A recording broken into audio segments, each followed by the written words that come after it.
ఉపనిషదో గావో దోగ్ధ గోపాలనందనః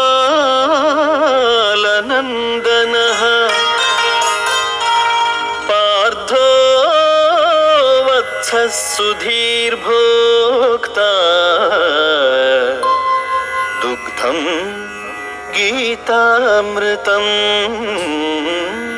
మహత్. శక్తులన్నీయు గోవులు.